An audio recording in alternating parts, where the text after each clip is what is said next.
नमस्कार, आप देख रहे हैं चलिए वहां खबर जहां, आपके साथ मैं हूं शुभ्रा सुमन। आज की सबसे बड़ी खबर है मोदी कैबिनेट के कायाकल्प से जुड़ी हुई। जी हां, कायाकल्प कहना पड़ेगा क्योंकि कई बड़े बदलाव हुए हैं। कई बदलाव इनमें से ऐसे हैं जो सरप्राइज एलिमेंट के तौर पर आए हैं। यानी फिर से एक बार प्रधानमंत्री मोदी ने अपने फैसलों से चौंकाया है। 15 कैबिनेट मंत्रियों ने आज कैबिनेट विस्तार में पद और गोपनीयता की शपथ ली है। 28 राज्य मंत्री बने हैं। कैबिनेट मंत्रियों में ज्योतिरादित्य सिंधिया, नारायण राणे, सर्बानंद सोनोवाल, अनुराग ठाकुर, आरसीपी सिंह, पशुपति पारस जैसे नाम शामिल हैं। हम आपको इस कैबिनेट विस्तार की 10 बड़ी बातें दिखा रहे हैं। 7 मंत्री ऐसे हैं जिनका प्रमोशन हुआ है। जी हां, प्रधानमंत्री मोदी ने उनके काम पर एक तरीके से मुहर लगाते हुए उनका प्रमोशन किया है। राज्य मंत्री से कैबिनेट मंत्री उन्हें बनाया गया है। लेकिन खास बात यह है कि 12 मंत्रियों की कैबिनेट से छुट्टी हुई है। कोई छोटे मोटे नाम नहीं बल्कि बड़े नाम हैं। यानी इन मंत्रियों को बाहर का रास्ता दिखाकर नए चेहरों के लिए जगह बनाई गई है। इनके इस्तीफे हुए हैं, उनमें कई बड़े विभाग शामिल हैं। डॉक्टर हर्षवर्धन, रमेश पोखरियाल, रविशंकर प्रसाद, प्रकाश जावड़ेकर जैसे बड़े नाम इसमें शामिल हैं। ये चौंकाने वाला इसलिए भी है क्योंकि मंत्रिमंडल विस्तार में इतने बड़े बदलाव कम ही देखे जाते हैं, ये इतिहास कहता है। आखिर कौन सा मोदी मंत्र इसके पीछे काम कर रहा है? कोरोना के दौर में स्वास्थ्य, शिक्षा और बाकी चुनौतियों को देखते हुए क्या ये बदलाव की कोशिश है? इसे ऐसे भी समझिए कि नरेंद्र मोदी के पहले और अब तक के दूसरे कार्यकाल का ये सबसे बड़ा कैबिनेट फेरबदल है। चुनावी राज्यों का खास ख्याल रखा गया है। उत्तर प्रदेश से 7 और गुजरात से 5 मंत्री बनाए गए हैं। इसके साथ ही बिहार से जेडीयू और एलजेपी 2 पार्टियों को प्रतिनिधित्व मिला है। संदेश सीधा है कि बीजेपी सहयोगियों को साथ लेकर चलने की नीति पर आगे बढ़ना चाहती है। सुशील मोदी और चिराग पासवान को दरकिनार करके आरसीपी सिंह और पशुपति पारस को जगह देने के मायने क्या हैं? मंत्रिमंडल विस्तार की एक एक बारीकी समझाएंगे और इस पर चर्चा करेंगे। लेकिन उससे पहले इस वक्त की बड़ी खबर का रुख करते हैं। जी हां, बड़ी खबर इस वक्त की आपको बता दें क्योंकि एक के बाद एक अपडेट्स चले आ रहे हैं और पोर्टफोलियो का अब जिक्र लगातार हो रहा है। और खबर यह है कि थोड़ी देर में मंत्रियों के पोर्टफोलियो का ऐलान हो सकता है। जी हां, इस वक्त की बड़ी खबर आपको बता रहे हैं, थोड़ी देर में पोर्टफोलियो का ऐलान हो सकता है। और इसके साथ ही खबर यह भी कि कल शाम 5 बजे मोदी कैबिनेट की बैठक होने वाली है। कल शाम 5 बजे मोदी कैबिनेट की बैठक है। सूत्रों के हवाले से खबर मिल रही है। लेकिन उससे बड़ी खबर यह कि पोर्टफोलियो का ऐलान आज ही हो सकता है, थोड़ी देर में। और जानकारी यह भी मिल रही है कि पहले से ही प्रधानमंत्री मोदी ने पोर्टफोलियो तय कर दिए थे। सिर्फ उसकी घोषणा करनी है, सिर्फ प्रेस रिलीज जारी करना है। अब कब यह ऐलान होता है, कब बात सामने आती है, किसको कौन सा पोर्टफोलियो मिला है, ये कब स्पष्ट होता है, हम आपको जरूर बताएंगे। लेकिन इन सब के बीच इंतजार है। इस बीच एक और अहम खबर आपको बताते हैं। प्रधानमंत्री नरेंद्र मोदी ने ट्वीट किया है। जी हां, ट्वीट करके नए मंत्रियों को बधाई दी है प्रधानमंत्री मोदी ने। इस वक्त की अहम खबर आपको बता रहे हैं। एक के बाद एक ट्वीट करके बधाइयों का सिलसिला जारी है क्योंकि कई नए चेहरे हैं इसमें और कई ऐसे चेहरे हैं जो पहले से अपेक्षित थे। कई सरप्राइज एलिमेंट भी हैं।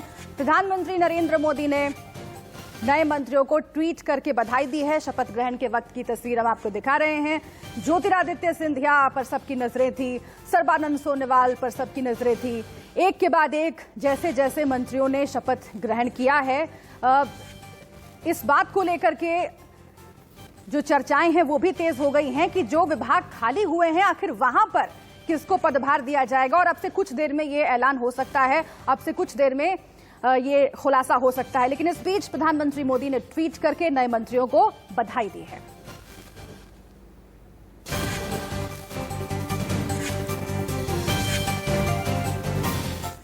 तो जैसा कि मैंने बताया आपको, मोदी कैबिनेट के कुल 43 मंत्रियों ने शपथ ली है।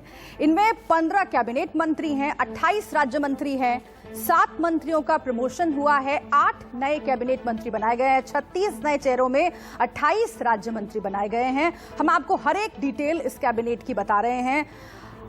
अब तक का मोदी कैबिनेट का यह सबसे बड़ा फेरबदल बताया जा रहा है। और ये 8 तस्वीरें आप देखिए जिन सांसदों को कैबिनेट मंत्री बनाया गया है। इनमें से कई ऐसे हैं जिनका प्रमोशन हुआ है। नारायण राणे, वीरेंद्र कुमार, ज्योतिरादित्य सिंधिया, अश्विनी वैष्णव, भूपेंद्र यादव, कैबिनेट मंत्री बनाए गए हैं। जेडीयू कोटे से रामचंद्र प्रसाद सिंह और एलजेपी के पशुपति पारस को कैबिनेट मंत्री बनाया गया है। और कई चेहरे ऐसे हैं जो पहले से राज्य मंत्री थे, उनको प्रमोट करके कैबिनेट मंत्री बनाया गया। लेकिन ये जो आप टीवी स्क्रीन पर देख रहे हैं, ये वो हैं जो नए चेहरे हैं मंत्रिमंडल के। और देखिए, ज्योतिरादित्य सिंधिया को आप देख पा रहे हैं, नारायण राणे को आप देख पा रहे हैं, वीरेंद्र कुमार, सर्बानंद सोनोवाल, रामचंद्र प्रताप सिंह, अश्विनी वैष्णव, पशुपति पारस। बहुत अटकलें लगाई जा रही थी कि क्या वाकई पशुपति पारस को जगह मिलेगी। चिराग पासवान उधर हाईकोर्ट जाने की बात कर रहे हैं, चले भी गए हैं। लेकिन इन सब के बीच यही वो फाइनल तस्वीर है। शपथ ग्रहण हुआ, 6 बजे की शुरुआत हुई और ये वो नए चेहरे हैं कैबिनेट मंत्री के तौर पर जिन्होंने शपथ ली है। अब इनमें से किनको कौन सा प्रभार, कौन सी जिम्मेदारी मिलेगी, वो बहुत महत्वपूर्ण है, क्योंकि कई अहम जो विभाग हैं वो खाली हुए हैं, मंत्रियों का इस्तीफा करवाया गया है। और इन सब के बीच मोदी सरकार में 15 कैबिनेट मंत्रियों ने शपथ ली है, जिसके नाम और तस्वीरें हमने आपको दिखाई। 7 मंत्रियों के काम से मोदी इतने खुश हुए, जिन्हें प्रमोट किया गया, इनाम दिया गया। वो कौन कौन से नाम हैं आप ये भी देख लीजिए। किरण रिजिजू कैबिनेट मंत्री बनाए गए हैं, प्रमोशन हुआ है। राजकुमार सिंह कैबिनेट मंत्री बनाए गए हैं, आरके सिंह, प्रमोशन हुआ है। हरदीप सिंह पुरी कैबिनेट मंत्री बनाए गए हैं। मनसुख मांडविया, उनका भी प्रमोशन हुआ है, कैबिनेट मंत्री के तौर पर शपथ ले चुके हैं। पुरुषोत्तम रूपाला भी प्रमोट हुए हैं, काम से खुश हुए जाहिर तौर पर प्रधानमंत्री मोदी। जी किशन रेड्डी, उनके काम से भी प्रधानमंत्री मोदी खुश हुए। अनुराग ठाकुर कैबिनेट मंत्री बनाए गए हैं। तो ये वो नाम हैं जिनको प्रमोशन मिला है, यानी कि इनके काम पर प्रधानमंत्री मोदी ने सीधे सीधे तौर पर मुहर लगाई है और उनका प्रमोशन किया है। अब 8 जो नए मंत्री हैं उनका भी नाम आप देख लीजिए।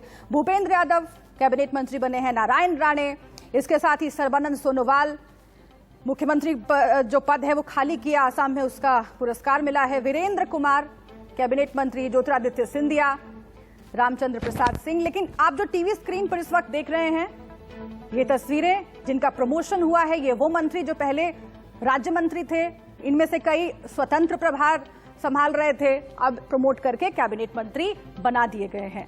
तो ये तस्वीरें हैं अहम। के नेतृत्व में देश और तरक्की करे, जो भी जिम्मेदारी मिलेगी उसको अच्छी तरह से निभाते हुए प्रयास करेंगे कि जनता की सेवा की जा सके और भारत जिस तरह से दुनिया में अपनी नई छाप बना रहा है मोदी जी के नेतृत्व में, उसमें हम सब लोग और योगदान दे सकें। सर, क्या चैलेंजिंग भी रहेगा? Thank you. चलिए सबसे पहले आपको बहुत बहुत बधाई, आपने शपथ ले ली है। जी, बहुत बहुत धन्यवाद, बहुत बहुत धन्यवाद। चाहेंगे सर, किस तरह की प्राथमिकता रहेगी, किन विषयों की तरफ सबसे पहले ध्यान देंगे? देखिए, अभी 6 महीने पहले मुझे राज्यसभा का पहली बार सांसद बनाया और पहले ही विस्तार में मुझे मंत्रिमंडल में शामिल करने का जो पार्टी का निर्णय सरकार का रहा है, मेरे लिए बहुत ही खुशी की बात है। और जो मेरे पर भरोसा जताया है पार्टी ने और केंद्र सरकार ने, माननीय मोदी जी ने, उनके नेतृत्व में हम खरा उतर के दिखाएंगे और जो जो जिम्मेदारी सौंपी जाएगी उसे पूरा करेंगे। ऐसे मौके पर आज रिशफल हुआ है, जबकि 6 महीने बाद 5 राज्यों में चुनाव होने जा रहे हैं। क्या लगता है कितनी बड़ी चुनौती है इस पद पर काम? देखिए, उत्तर प्रदेश से मैं आया हूँ और 2017 में जब चुनाव हुए थे उस समय मेरे क्षेत्र का मैं क्षेत्रीय अध्यक्ष था। मेरे क्षेत्र में 65 सीटें आती थी विधानसभा की, 65 में से 57 हमने जीतने का काम किया था। और हमने, पार्टी ने लक्ष्य, प्रदेश नेतृत्व ने लिया था 265 प्लस कहा था। लेकिन हमारा नीचे का कार्यकर्ता, बूथ का कार्यकर्ता कहता था अब की बार 300 पार, और 300 पार करके दिखाया। और अब तुम्हारी सरकार ने इतना अच्छा काम किया है माननीय योगी जी के नेतृत्व में, तो मैं विश्वास के साथ कह सकता हूं कि हमारे सामने कोई चुनौती नहीं है और हम फिर से 2022 में 300 पार करके सरकार बनाएंगे। क्या लगता है सर कि यूपी को इसीलिए ज्यादा प्रतिनिधित्व दिया गया है इस बार, क्योंकि 300 पार? देखिए, तो मंत्री बनने के बाद जो प्रतिक्रियाएं हैं वो लगातार हम आपको सुनवा रहे हैं। लेकिन महत्वपूर्ण बात यह भी है कि उत्तर प्रदेश के चुनावों के मद्देनजर यूपी को खास भागीदारी दी गई है। 7 मंत्री वहां से बनाए गए हैं। एसपीएस बघेल साहब बनाए गए हैं राज्य मंत्री। उनसे बातचीत की है हमारे संवाददाता सुमित दुबे ने, सुनिए।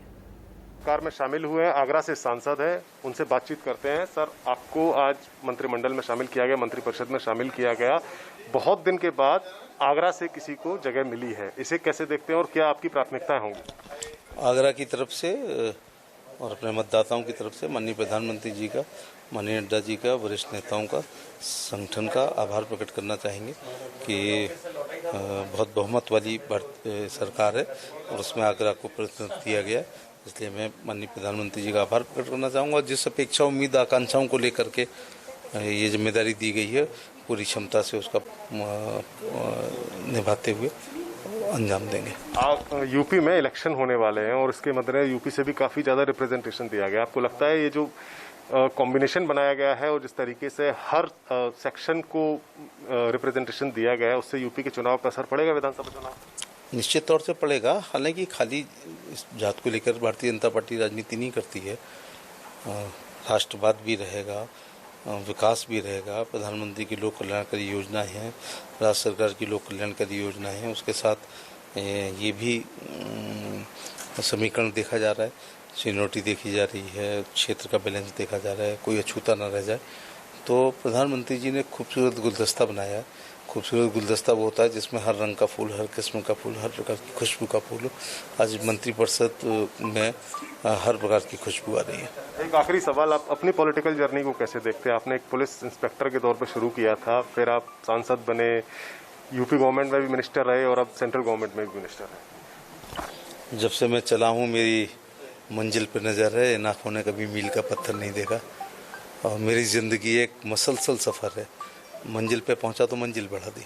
बहुत बहुत शुक्रिया आपसे बात करने का। तो ये थे एसपी सिंह बघेल, जो कि अब मोदी सरकार का हिस्सा हैं। कैमरामैन मनीष खैर के साथ सुमित कुमार दुबे, इंडिया न्यूज, दिल्ली।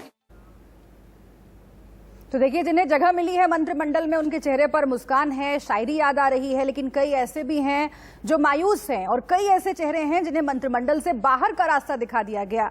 कई बातें समझने लायक हैं। चुनावी राज्यों को ज्यादा महत्व दिया गया है, इसके साथ ही महिलाओं की भागीदारी, जातिगत भागीदारी को तरजीह दी गई है। ये तमाम बातें हम समझने की कोशिश करेंगे।